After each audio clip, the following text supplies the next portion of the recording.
नमस्ते शिक्षक साथियों एवं प्रिय विद्यार्थियों, आज हम आपके लिए लाए हैं कक्षा चौथी भाषा भारती पाठ 3 सीखो।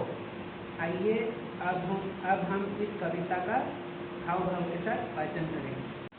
प्रिय साथियों, अब हम कक्षा चौथी भाषा भारती के पाठ 3 सीखो कविता का हाव भाव के साथ वाचन करते हैं।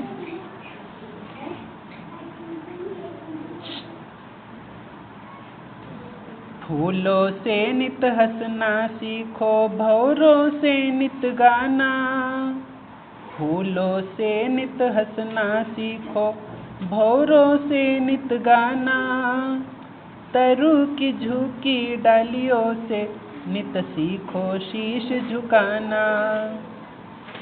फूलों से नित हंसना सीखो, भंवरों से नित गाना। तरु की झुकी डालियों से नित सीखो शीश झुकाना। सीख हवा के झोंकों से लो, सीख हवा के झोंकों से लो, कोमल भाव बहाना। दूध और पानी से सीखो मिलना और मिलाना। सीख हवा के झोंकों से लो, कोमल भाव बहाना। दूध और पानी से सीखो मिलना और मिलाना। सूरज की किरणों से सीखो जगना और जगाना। लता और पेड़ों से सीखो सबको गले लगाना। सूरज की किरणों से सीखो जगना और जगाना। लता और पेड़ों से सीखो सबको गले लगाना। मछली से सीखो स्वदेश के लिए तड़प कर मरना। पतझड़ के पेड़ों से सीखो दुख में धीरज धरना। मछली से सीखो स्वदेश के लिए तड़प कर मरना। पतझड़ के पेड़ों से सीखो दुख में धीरज धरना। दीपक से सीखो जितना हो सके अंधेरा हरना। पृथ्वी से सीखो प्राणी की सच्ची सेवा करना। दीपक से सीखो जितना हो सके अंधेरा हरना। पृथ्वी से सीखो प्राणी की सच्ची सेवा करना। जलधारा से सीखो आगे जीवन पथ में बढ़ना। और धुएं से सीखो हरदम ऊंचे ही पर चढ़ना। जलधारा से सीखो आगे जीवन पथ में बढ़ना। और धुएं से सीखो हरदम ऊंचे पर ही चढ़ना। आइए अब हम इस कविता में आए कठिन शब्दों के अर्थ जान लेते हैं। इस कविता में कठिन शब्दों के अर्थ जानते हैं। पहली पंक्ति है, फूलों से नित हंसना सीखो। यहाँ पर हम नित का अर्थ समझते हैं। नित का अर्थ होता है हमेशा या सदा। उसके बाद दूसरी पंक्ति में भी नित आया है। तीसरी पंक्ति में तरु की झुकी डालियों से। यहाँ पर तरु का अर्थ होता है पेड़ या वृक्ष। तरु अर्थात पेड़ या वृक्ष, इसे हम झाड़ भी बोलते हैं। उसके बाद चौथी पंक्ति में कठिन शब्द शीश। शीश का अर्थ होता है सिर या मस्तक, जैसा कि हम पाठ 1 में भी पढ़ चुके हैं। शीश का अर्थ सिर या मस्तक होता है। उसके बाद कोमल भाव, ये कठिन शब्द है। इसका अर्थ होता है मधुर भावना, यानी हमारे विचार, मधुर भावना। इसके बाद अब आगे बढ़ते हैं कठिन शब्द की ओर। लता। लता का अर्थ होता है बेल। जैसे पौधे की जो लता होती है उसे हम बेल भी कहते हैं। लता का अर्थ हुआ बेल। और इसके बाद स्वदेश।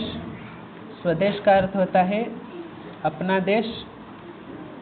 स्व मतलब अपना, देश मतलब देश, अपना देश। उसके बाद अगली पंक्ति में पतझड़, ये कठिन शब्द है। पतझड़ का अर्थ होता है पत्तों का झड़ना। एक मौसम जिसमें पत्ते झड़ जाते हैं, उस मौसम को हम पतझड़ कहते हैं। तो पतझड़ का अर्थ हुआ पत्तों का झड़ना। उसके बाद धीरज। धीरज का अर्थ होता है धैर्य या शांति या सब्र। धैर्य, शांति, सब्र। उसके बाद दीपक का अर्थ हम सभी जानते हैं। अंधेरे का अर्थ भी हम सब जानते हैं। हरना। हरना का अर्थ होता है दूर करना या मिटाना। फिर उसके बाद पृथ्वी।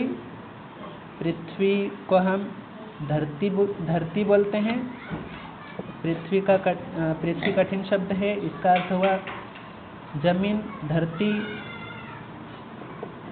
फिर उसके बाद प्राणी। प्राणी में मनुष्य, जीव जंतु सभी आ गए।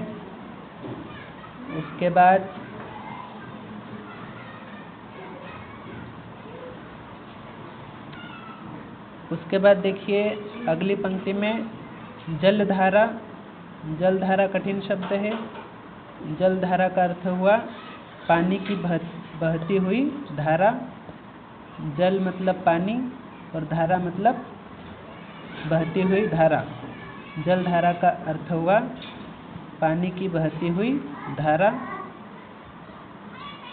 उसके बाद पथ। पथ का अर्थ होता है रास्ता। तो ये इस कविता में आए कठिन शब्दों के अर्थ थे। इस कविता में आए और भी कठिन शब्दों के अर्थ यहाँ पर लिख रखे हैं जो समझा दिए गए हैं। अब आइए एक बार और हम TLM के माध्यम से इस कविता को अच्छे से समझते हैं। फूलों से नित हंसना सीखो, भंवरों से नित गाना। फूलों से नित हंसना सीखो, भंवरों से नित गाना। तरु की झुकी डालियों से नित सीखो शीश झुकाना। सीख हवा के झोंकों से लो कोमल भाव बहाना। दूध और पानी से सीखो मिलना और मिलाना। सूरज की किरणों से सीखो जगना और जगाना। लता और पेड़ों से सीखो सबको गले लगाना। मछली से सीखो स्वदेश के लिए तड़प कर मरना। मछली से सीखो स्वदेश के लिए तड़प कर मरना। पतझड़ के पेड़ों से सीखो दुख में धीरज धरना। दीपक से सीखो जितना हो सके अंधेरा हरना। पृथ्वी से सीखो प्राणी की सच्ची सेवा करना। जलधारा से सीखो आगे जीवन पथ में बढ़ना। जलधारा से सीखो आगे जीवन पथ में बढ़ना। और धुएं से सीखो हरदम ऊंचे ही पर चढ़ना। यदि आपको यह कविता और TLM जो चित्र बनाए गए हैं, ये चित्र यदि आपको अच्छे लगे तो आप इन्हें बना भी सकते हैं और अपनी शाला में इसका प्रयोग कर भी सकते हैं और बच्चों से भी चित्र बनवा सकते हैं।